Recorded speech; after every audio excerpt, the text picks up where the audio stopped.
Yep. Yeah, it looks like CHP is actually backing off the pursuit right now. He is on Research Drive, which is an industrial area just on the west side of the 5 freeway here. Look at those speeds, though. We're looking at speeds of 75, 85 miles an hour as he continues here. Maybe that's Irvine Center Drive. We're trying to verify that now. But look at those speeds. Very, very dangerous here. We're gonna widen out just a little bit and lead him a little bit, because if he comes to an intersection here, we want to make sure that we catch it. At those speeds, if there is a wreck, we want to make sure that we're able not to be too close. We don't want to be too graphic here. As he comes up on a T intersection, we think this is Bake Parkway. We'll have to verify that as he's continuing northbound on what we believe is Irvine Center Drive here, coming back up to where the 405 and the 5 meet. It looks like he's trying to meet back up here with the 405 freeway. We'll see what he does.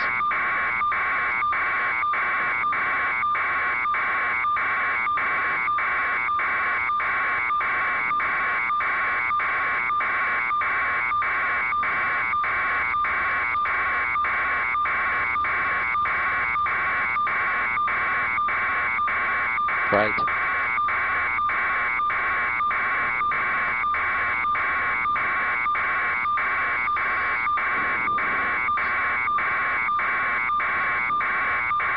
Right.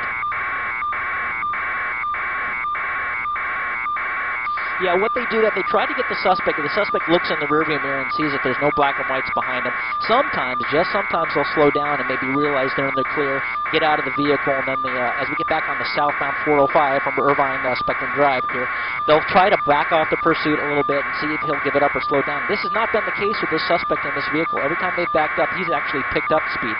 So that can have the reverse effect for officers want here.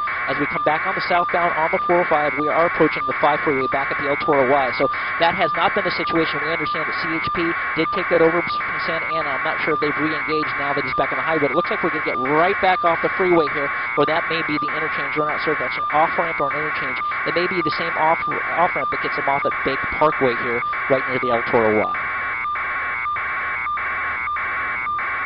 Right.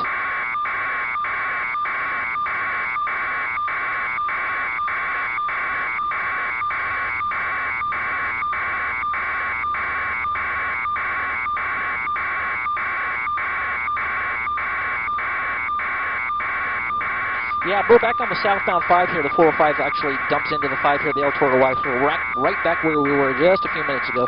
We look like we're going a little bit further south here, coming up on Lake Forest Drive on the southbound 5. But you see those erratic moves that he's making, those very wide and fast lane changes, trying to maybe trick the officers to think that he's going to not take something or take a different lane and try to trick them. Well, that's not going to work, especially with CHP. They have such good tactics in pursuit as he takes that right shoulder here, that emergency lane, to try to get through some of that traffic that we saw earlier, trying to back up. But look at that. See, that's a very high center of gravity vehicle, that SUV, and doing those moves are very dangerous. And if he loses control, we're going to be able to see that.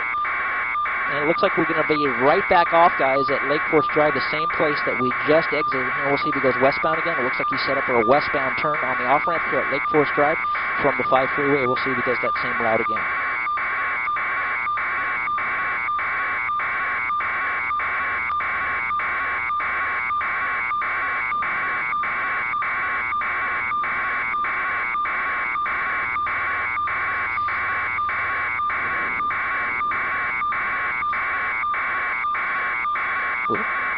Yeah, it's uncertain to see. We're always going to make that right turn, but now he's continuing back. It looks like he's going to continue southbound back on Avenida de la Carlota here. But we're going to come back southbound, Dan, here. He's got him. But it's hard to see in that back seat, guys, because the windows appear to be a little bit tinted here, so it's difficult to see. We definitely saw the passenger. We definitely saw the driver. And from our understanding, the police department is only reporting that there are 2 people in the vehicle at this time. But sometimes it's really difficult to tell, especially from their vantage point, if there's more than one. Believe we're on, again, Avenida de Carlota, which parallels the 5 freeway on the west side going southbound here. Uncertain when it's going to look like he's coming up on Ridge Route Drive here coming up in the Laguna Hills area, just a little further south. So southern Irvine area as we make our way into Laguna Hills.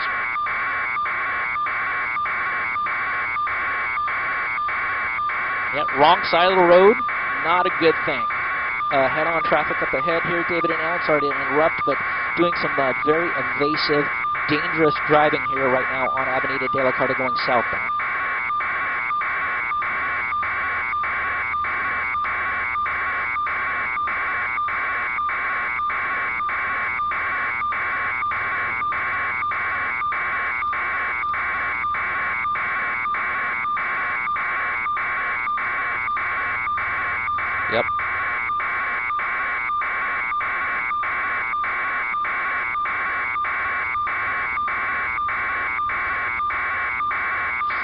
looks like he's coming up on Avenue de la Carta is the street he's on. It appears he's coming up on Paseo de Valencia, and El Toro Road is the major just after that. But the intersection he's stuck in right now is Avenue. We're going to pull out, Rob, just to see if there's any black and whites directly behind him, and it doesn't appear to be. So right now, it looks like they're in the tracking mode. We don't see any black and whites right behind him, but that hasn't slowed him down at all, so they may consider re-engaging the pursuit. There's a supervisor in charge of this pursuit that's not only watching us, but listening to that helicopter, trying to figure out and make the best case decision they can, balancing the fact that getting this suspect in custody and the safety at large of the public. Right now, that's what's happening. And when they feel it's a dangerous pursuit, turn that emergency equipment, those lights and sirens on to let everybody know the suspect is coming. They will re-engage, but right now that has not happened. We do not see any black and whites directly behind this pursuit. Into a shopping center.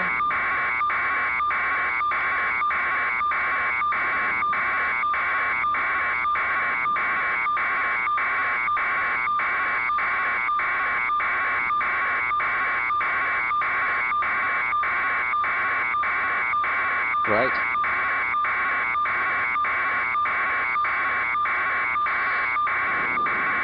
Yep. This is the right. Right, and you can see there's a little, it looks to be a little bit of a carnival here. And you know how parking lots are even dangerous at slow speeds. You can imagine, I don't know what other cars are going to do in parking lots. You can see he's coming around this area. It looks like there might be a small carnival in the area setting up for the weekend. You can see the Orange County Sheriff's Department down low here in Laguna Hills Mall area. But right now, slowing down a little bit, maybe trying to do what, trying to get into area, see if he's got any himself behind him. So this is usually an opportunity when they think they're in the clear and they're driving slow like this, maybe an opportunity where the suspect may run, may exit the vehicle and start running. So we're going to keep a close eye on that. And if the suspects run, the air units usually stay with the driver, especially in this type of a crime. So we're going to stay with the driver as well, and hopefully the female vehicle. But right now, in the parking lot still, Laguna Hills Mall as they make their way out, and we'll try to give you a better street here in a second as they come out of the mall.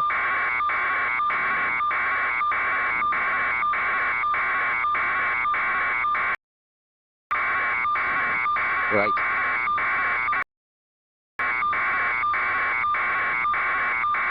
Well, what they try to do is you've got the air unit overhead, and they make a really good observation of the clothing that they're wearing, even though sometimes they will try to switch clothing. There's certain tactics and techniques the air crews, the tactical flight officer will use to try to identify that suspect, obviously by their hair color, maybe shoes, something that they know they may not switch out. But obviously if they go into a mall, that is a completely different story. They've got lots of options there. But they're usually pretty good at getting units into the area very quickly.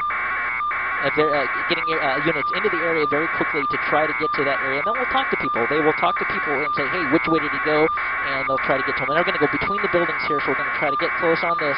Yes, he is. He's going into a parking structure here underneath. So what we're going to do is we're going to circle up here, and we're going to stay wide here, and we're going to watch this, because it did go into a parking structure. So you can be guaranteed that the officers are going to set up, and you see CHP setting up a containment, setting up a perimeter around that parking garage to make sure, in fact, they passed it up here. So they're going to watch that exit on the left there, Rob. We want to make sure he doesn't come out that side on the left. So we're going to keep a fairly wide shot here, because we don't want to be too tight and miss the suspect coming out any one of these exits.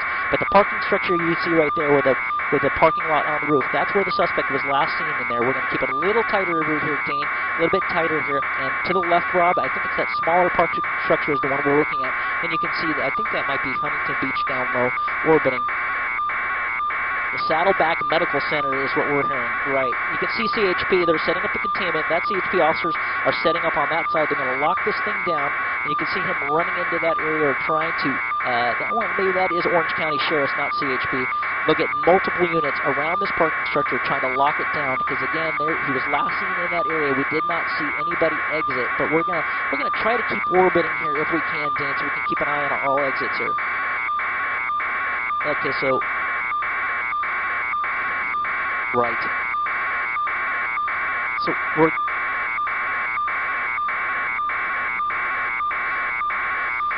well, you see that motor unit that just came out, David and Alan. We're getting reports now, still unconfirmed, that the vehicle has been abandoned, and it is in the parking lot there in a handicap spot. That motor officer is driving through that parking structure, trying to find the suspects who are now on foot. And unfortunately, they did not get a look at the suspects exiting the vehicle. So right now, the idea is just to take anybody into custody they see, hold them for questioning. We're understanding that it's possibly a male with a shaved head is what we're hearing. The clothing description yet to come out, but he was last seen exiting. That's where he went in, right to that driveway right there, right, that underground parking. That's where the suspect was last seen driving that white Toyota RAV4 2015 into the area. The female was described as having long, dark hair, and that's what they're looking. So that motor officer we saw who went to the bottom, and she was about 20 years old is the thing. You're seeing the motor officer there checking the rooftop. So it remains to be seen where the suspects, I should say, may be seen at this time. So they're locking down this neighborhood. If they went in the offices, they're going to make sure that anybody going in or out of these buildings are thoroughly checked to get these suspects in custody. A little wider.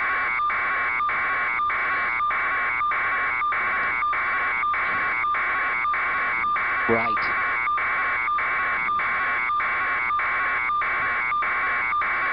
Well, David, now what they're going to do is you can see that larger parking structure. They're going to do a perimeter or containment. They're going to lock down all these buildings you see. They're not going to contain it just to that parking garage because it's hard to say. They don't know when they actually exited that vehicle. My guess is they probably abandoned it very quickly and started working their way through this larger structure. So you can see that unit at the bottom of your screen, Rob. You can show them. You can see they're setting up a very large perimeter containment that's going to lock down this entire area, and they're going to try to make sure that they set up a large perimeter. They can always scale it down and tighten it up, but this time they want to stay very, very wide and try to contain it as much as they can to keep these suspects within this area.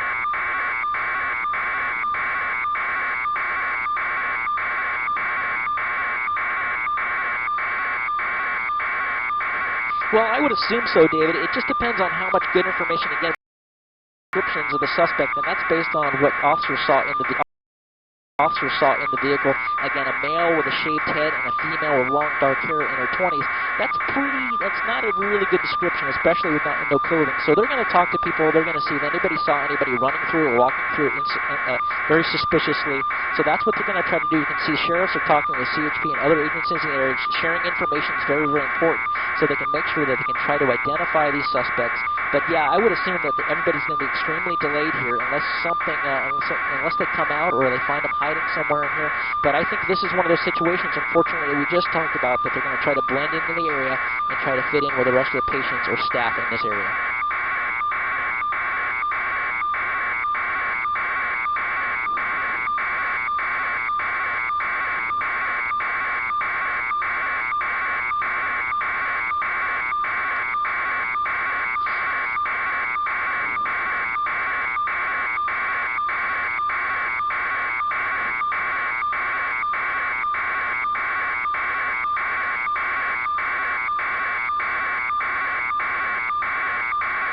Yeah, and you can be assured, too, guys, that they're going to bring in canine, and they're going to do what's called the canine walkthrough. And when people run and they have adrenaline pumping and they're scared, the canines, that's what they're trained to sense. They're trained to sense that, smell that fear scent. So running a dog through that garage and try to get some kind of a trailer where the suspects were last seen, that might be helpful. But you can see there's still a lot of holes, what they call holes in this perimeter.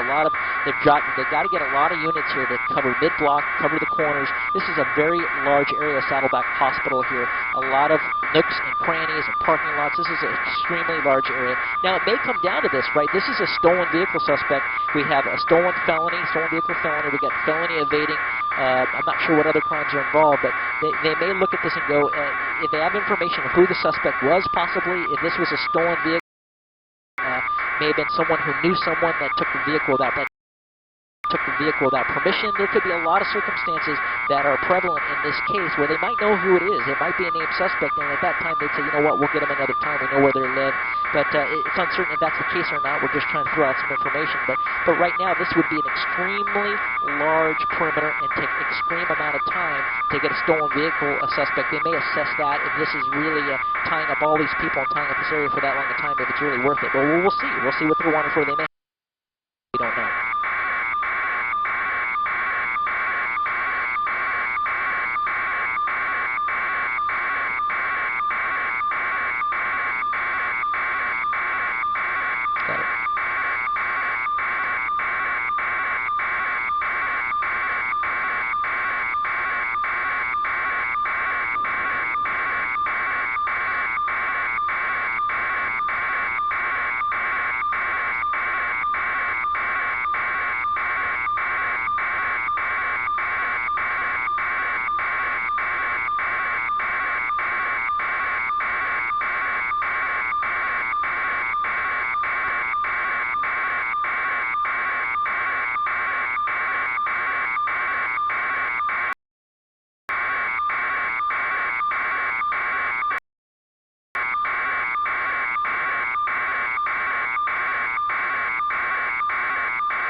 Yeah, Mark Michelle, we're still with you.